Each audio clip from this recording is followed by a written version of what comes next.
To graph a linear equation in a standard form, we'll change that to a slope-intercept form, because once we change that to the form of y equals mx plus b, then it will be something we're familiar with, because we can start with the y-intercept and then go rise over run to find out what the graph looks like.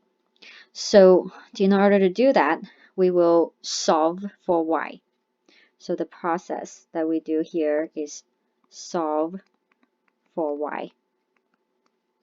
Okay, so let's look at an example. 3x minus y equals 10. This is called a standard form because it's in the form of ax. So 3x is like ax plus by. So minus 1y is like plus by equals c. And c, that constant here, is 10. So we will first solve for y. So to solve for y, we're going to subtract 3x on both sides. We bring down the negative y. And then on the right hand side, we'll have 10 minus 3x. And then we will divide negative 1 on both sides, because that way we get just y by itself.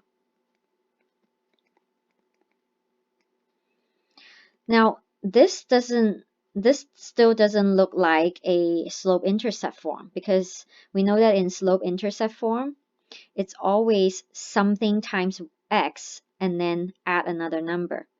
So we need to split this fraction to make it look like the slope-intercept form. So the way to do it is that instead of writing the whole fraction, we're going to look at it in parts. So first, we're going to look at the denominator and just the first part of the numerator. So we're going to look at it like that. So we will write that in a fraction. So we have 10 divided by negative 1. And if we write that in a fraction, that's what it looks like. And then we're going to look at a different part. So this time we're going to look at negative 3x minus 1. So this way, we're going to write it as plus negative 3x minus 1. Okay, so that is starting to look like mx plus b, because we can see that this part here, it has the x, and then if we simplify it, then it would look like a coefficient times x. And then this other part here, we can see that this is a constant, so it's just like plus b. So let's split it one more time. So if we keep simplifying it, we will have y equals, okay, 10 divided by negative 1 is negative 10. And then negative 3x divided by negative 1, we can simplify the fraction part. So negative 3 divided by negative 1 is going to be positive 3. Okay, and then we still have the x.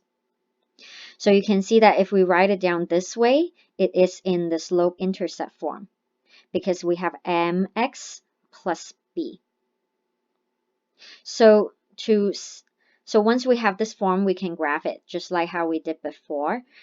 We can plot the y-intercept first and then go rise over run.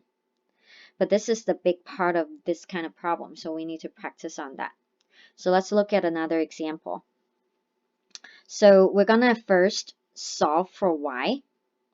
So we're going to add 4x on both sides. So let's split the equation in two sides. So add 4x on both sides. Okay, we bring down the 2y. So that would be 12 plus 4x. And then we'll divide it by 2. Okay, so then we now have y equals 12. So this fraction here. So now once again, if we were just asked to solve for y, we would have been done. But because we want it to look like the slope-intercept form, we need to group those numbers. So first, we're gonna group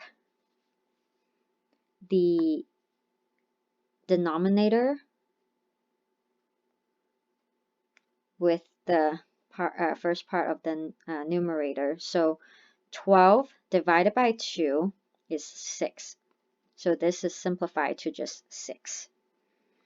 And then the other part, the plus 4x divided by 2. So 4 divided by 2 is positive 2. So that's just positive 2. And then we still have the x. So if we write it like that, that's in the slope-intercept form.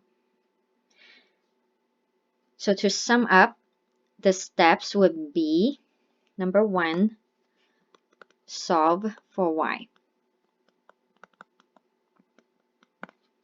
Number 2, split into slope-intercept form. Y equals mx plus b.